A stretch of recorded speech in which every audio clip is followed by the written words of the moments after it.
திண்டுக்கல் மாவட்டம் வேடச்சந்தூர் அருகே இடத்தின் உரிமையாளரை கொல்ல வந்த கும்பல் உரிமையாளர் இல்லாததால் வாடகைக்கு குடியிருந்த பெண்ணை அரிவாளால் வெட்டி கொன்ற சம்பவம் அதிர்ச்சியை ஏற்படுத்தியுள்ளது.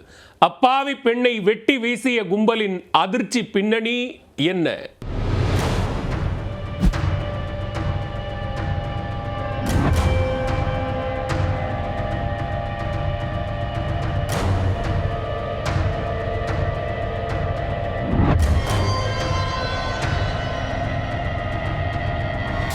வீட்டின் உரிமையாளரை கொலை செய்ய வந்த கும்பல் வாடகைக்கு இருந்தவர்களின் வீட்டை சூறையாடி உள்ளனர்.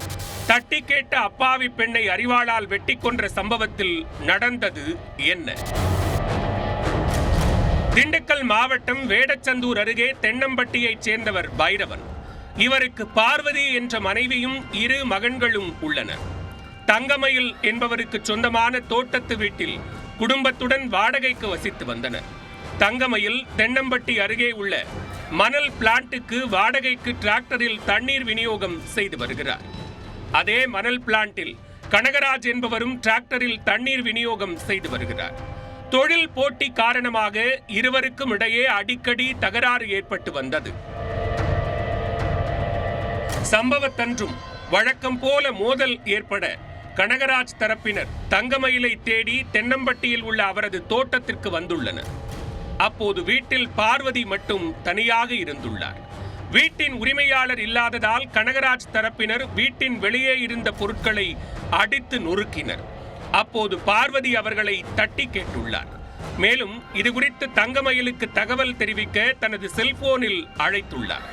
இதனால் ஆத்திரமடைந்த அந்த கும்பல் பார்வதியை அரிவாளால் சரமாரியாக வெட்டிவிட்டு அங்கிருந்து தப்பிச் சென்று விட்டனர்.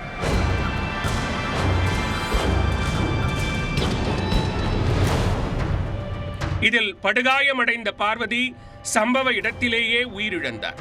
இது குறித்து தகவல் அறிந்த வடமதுரை போலீசார் சம்பவ இடத்திற்கு சென்று இறந்த பார்வதியின் உடலை கைப்பற்றி பிரேத பரிசோதனைக்காக அனுப்பி வைத்தனர்.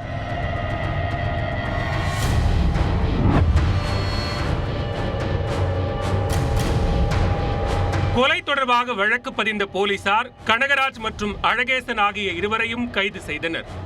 இடத்தின் உரிமையாளரை கொலை செய்ய வந்த கும்பல் அவர் இல்லாததால் வாடகைக்கு குடியிருந்த பெண்ணை வெட்டி கொலை செய்த சம்பவம் வேடச்சந்தூரில் அதிர்ச்சியை ஏற்படுத்தியுள்ளது.